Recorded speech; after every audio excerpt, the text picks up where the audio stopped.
Regarde maintenant ce verset, je termine avec ce verset. 2 Corinthiens chapitre 8 au verset 2. Paul nous interpelle ici. Il est en train de parler de ces gens, ces Macédoniens,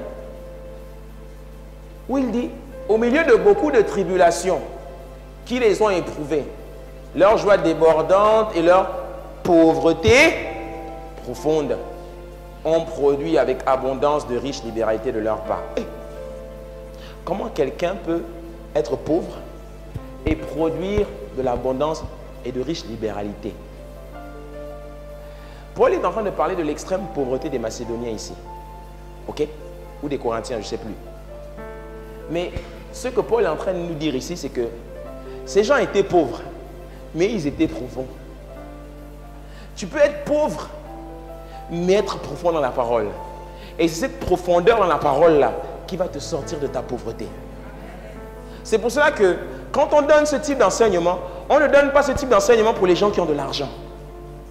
Parce qu'il y en a qui se disent encore que oui, voilà, moi j'ai pas d'argent, tout ce que le pasteur dit, ça ne me concerne pas, voilà, c'est difficile, même pour avoir l'argent du taxi, c'est compliqué, même pour payer mon loyer, c'est compliqué, tout ce qu'il dit, c'est cool, c'est bien, tout ça, parler de richesse, parler de prospérité, ça sonne bien, mais voilà, moi j'ai mes problèmes, c'est compliqué.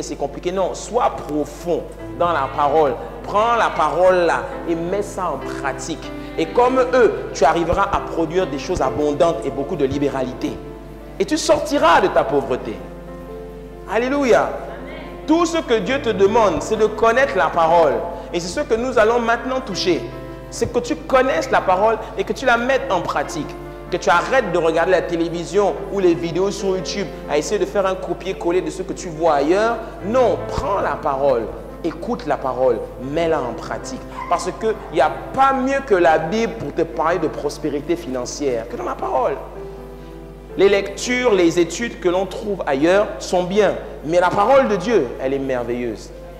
Et Dieu peut prendre un indigent et le faire asseoir à la table des grands. C'est écrit dans la Bible. Alléluia.